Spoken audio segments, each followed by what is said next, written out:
All right, so for this one, we plug in infinity, and again, just a quick cursory plugging in infinity, we see that we do not have a basic limit law. So because we do not have a basic limit law, we need to divide by the highest power in the denominator. And in this case, our highest power in the denominator is x squared underneath the radical. So because the numerator does not have a square root, we need to think about how this square root of x squared is defined when it's not inside of the radical sign.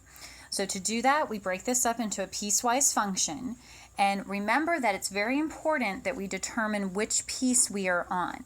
So in this case, we're interested in x going to infinity, so that tells us that we're going to use the second piece when x is greater than 0, and so we'll use just x. So our definition that we're going to divide by here is we're going to divide by the square root of x squared if we have a square root. But if we don't have a square root, that's going to be the same thing as x when or if x is going to infinity. Okay, so if it's underneath the square root, we'll divide by x squared. If it's not involved in a square root, we'll divide by x, because those would be the same when x goes to infinity. All right, so let's go ahead and do that here. So we have the limit as x goes to infinity, 4x. Now, this 4x does not have the square root, so we use the other idea of the square root of x squared, which says that it's just x, over, and then the square root of x squared. Because we are inside the square root, we will divide by the x squared, and then minus 1 over x squared. All right, so inside the square root, we divide by x squared. Outside of the square root, we divide by x.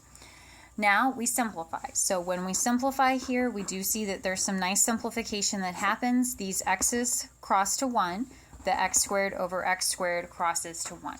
So that gives us the limit as x goes to infinity of 4 over the square root of 1 minus 1 over x squared. And now upon simplification, we are back into our basic limit law idea.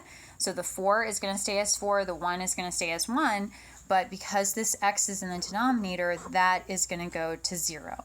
So what we are left with is the limit as x goes to infinity of 4 over the square root of 1, which is just 1. And again, there's nothing to plug in there, so we can just say that this limit is equal to 4.